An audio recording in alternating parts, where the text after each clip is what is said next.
بسم اللہ الرحمن الرحیم۔ محترم سامعین و ویورز، السلام علیکم ورحمۃ اللہ وبرکاتہ۔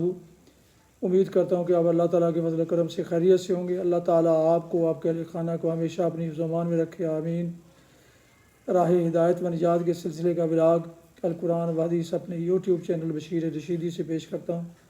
روحانی اور قرآنی سلسلے کا یہ ولاگ جو سلسلہ باعث خیر، باعث برکت اور باعث ثواب، نور ہدایت ہے، اللہ تعالیٰ کی رضا کے لیے، عوام الناس کی آگاہی کے لیے میں اپنے یوٹیوب چینل بشیر رشیدی سے پیش کرتا ہوں روزانہ کی بنیاد پر۔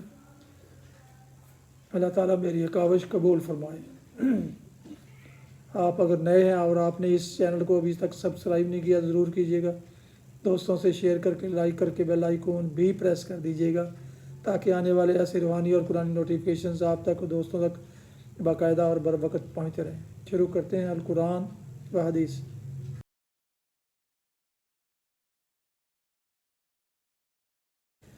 اعوذ باللہ من الشیطان الرجیم، بسم اللہ الرحمن الرحیم۔ وَأَيُّوبَ إِذْ نَادَى رَبَّهُ أَنِّي مَسَّنِيَ الضُّرُّ وَأَنْتَ أَرْحَمُ الرَّاحِمِينَ فَاسْتَجَبْنَا لَهُ فَكَشَفْنَا مَا بِهِ مِنْ ضُرٍّ وَآتَيْنَاهُ أَهْلَهُ وَمِثْلَهُمْ مَعَهُمْ رَحْمَةً مِنْ عِنْدِنَا وَذِكْرَىٰ لِلْعَابِدِينَ۔ صدق اللہ العظیم۔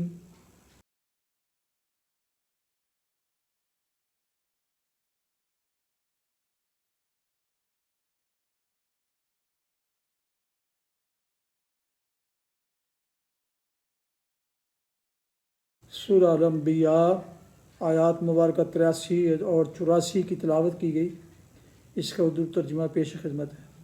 وَأَيُّوبَ إِذْ نَادَى رَبَّهُ أَنِّي مَسَّنِيَ الضُّرُّ، اور یہی ہوش مندی اور حکم و عمل کی نعمت ہم نے ایوب کو بھی دی تھی۔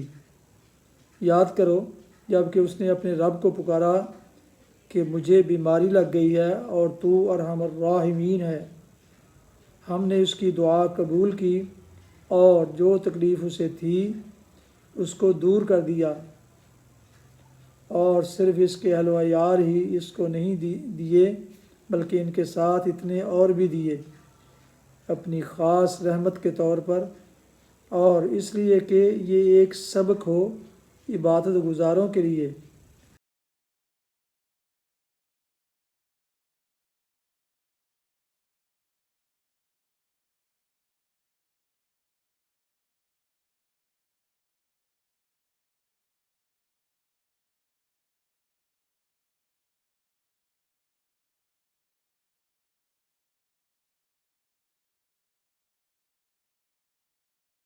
تفسیر۔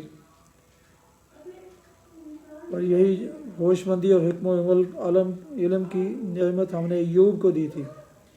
حضرت ایوب کی شخصیت، زمانہ، قومیت، ہر چیز کے بارے میں اختلاف ہے۔ جدید زمانے کے محققین میں سے کوئی ان کو اسرائیلی قرار دیتا ہے، کوئی مصری اور کوئی عرب۔ اسی کے نزدیک ان کا زمانہ حضرت موسیٰ سے پہلے کا ہے۔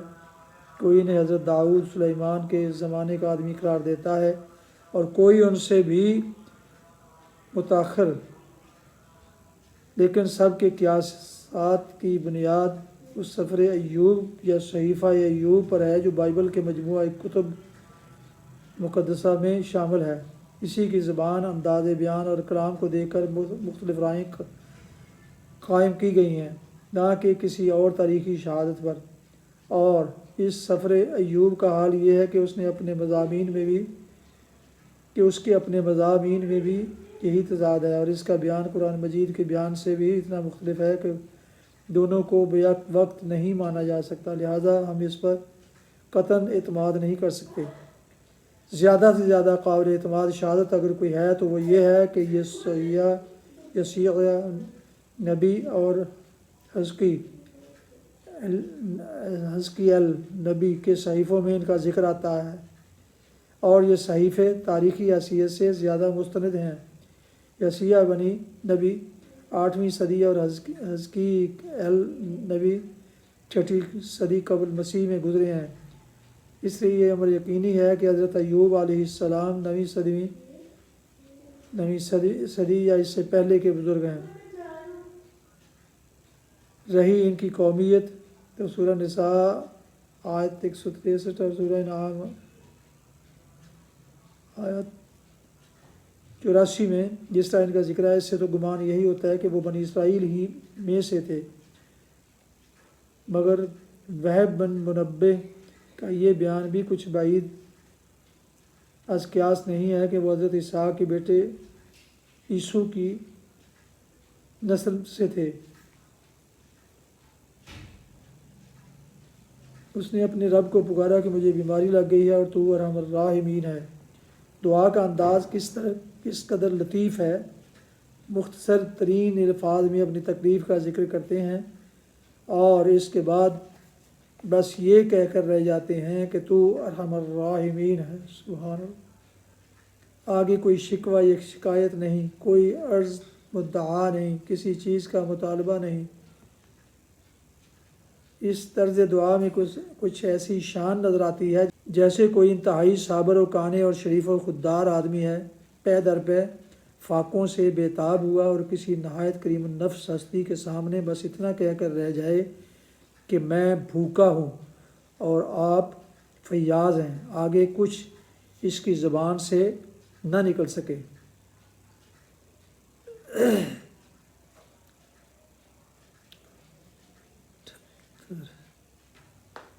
ہم نے اس کی دعا قبول کی اور جو تکلیف اسے تھی اس کو دور کر دیا۔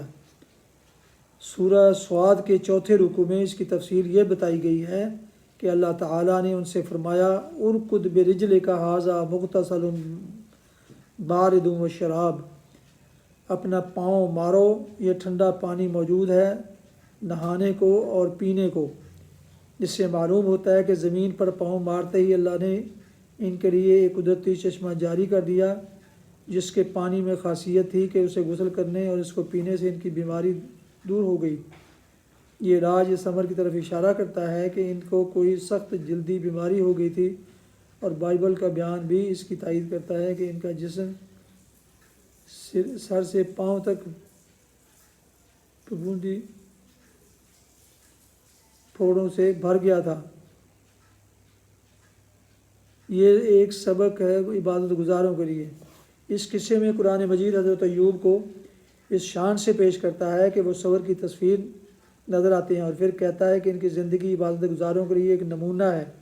لیکن دوسری طرف بائبل کی سفر ایوب پڑھیے تو وہاں آپ کو ایک ایسے شخص کی تصویر نظر آئے گی جو خدا کے خلاف مجسم شکایت اور اپنی مصیبت پر ہمتاً فریاد بنا ہوا ہے۔ بار بار اس کی زبان سے یہ فقرے ادا ہوتے ہیں، نابود ہو وہ دن جس میں پیدا ہوا، میں رحم ہی میں کیوں نہ مر گیا، میں نے پیٹ سے نکلتے ہی کیوں نہ جان دے دی۔ اور بار بار وہ خدا کے خلاف شکایتیں کرتا ہے کہ قادر مطلق کے تیر میرے اندر لگے ہوئے ہیں، میری روح انہی کے زہر کو پی رہی ہے۔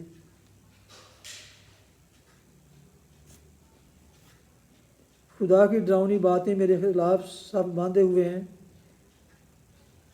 اسے بنی آدم کے ناظر اگر میں نے گناہ کیا ہے، اے بنی آدم کے ناظر اگر میں نے گناہ کیا ہے تو تیرا کیا بگاڑتا ہوں، تو نے کیوں مجھے اپنا نشانہ بنا لیا ہے، یہاں تک کہ میں اپنے آپ پر بوجھ ہوں، تو میرا گناہ کیوں نہیں معاف کرتا، تو میرا گناہ کیوں نہیں معاف کرتا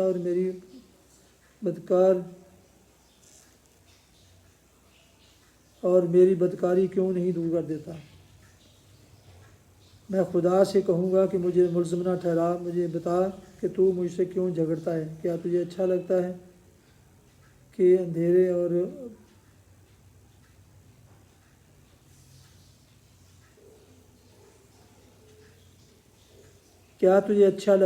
اندھیرے اور اپنے ہاتھوں کی بنائی ہوئی چیز کو حقیر جانے اور شریروں کی مشورت کو روشن کرے؟ اس کے 3 دوست اسے آ کر تسلی دیتے ہیں اور اس کو صبر اور تسلیم اور رضا کی تلقین کرتے ہیں، مگر وہ نہیں مانتا، جو ان کی تلقین کے جواب میں پے در پے خدا پر الزام رکھے چلا جاتا ہے۔ اور ان کے سمجھانے کے باوجود اصرار کرتا ہے کہ خدا کے اس فعل میں کوئی حکمت و مصلحت نہیں ہے، صرف ایک ظلم ہے جو کہ مجھ جیسے ایک متقی عبادت گزار آدمی پر کیا جا رہا ہے۔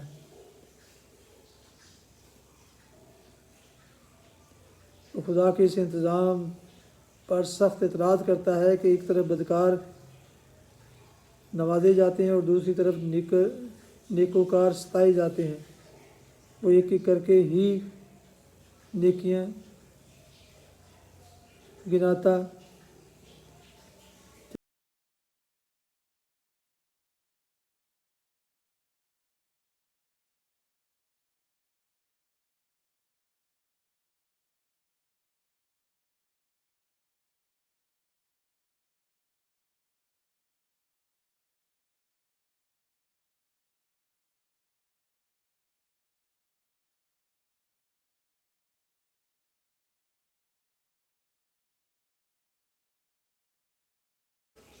حدیث مبارکہ حضرت ابن عمر رضی اللہ عنہما سے روایت ہے کہ نبی صلی اللہ علیہ وسلم قباء تشریف لے جایا کرتے تھے، کبھی سوار ہو کر اور کبھی پیدل۔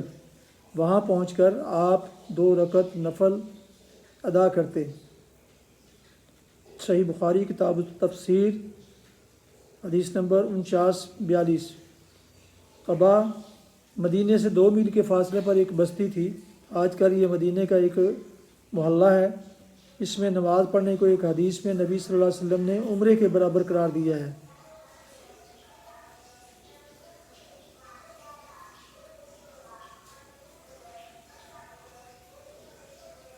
یہ حدیث لا تشد الرجال الا الى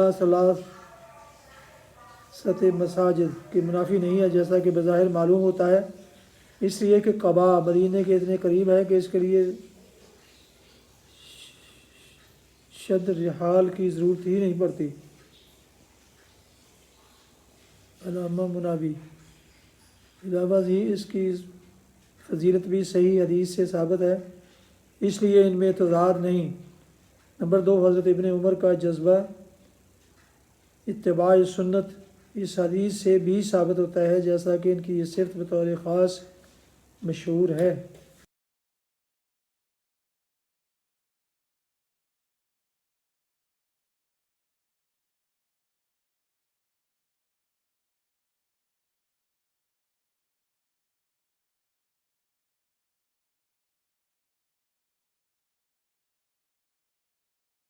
ناظرین السامعین محترم، ابھی آپ سن رہے تھے اور دیکھ رہے تھے راہ ہدایت و نجات کے سلسلے کا ولاگ قرآن و حدیث، جس میں آئے سورہ الانبیاء کی آیات مبارکہ 83 اور 84 کی تلاوت ترجمہ تفسیر بیان کی گئی۔ اس کے علاوہ ایک حدیث مبارکہ بھی پیش کی گئی۔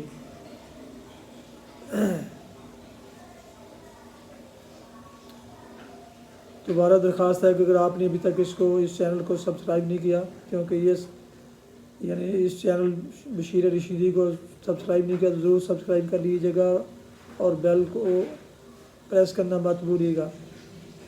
اللہ تعالیٰ میری یہ کاوش قبول فرمائے۔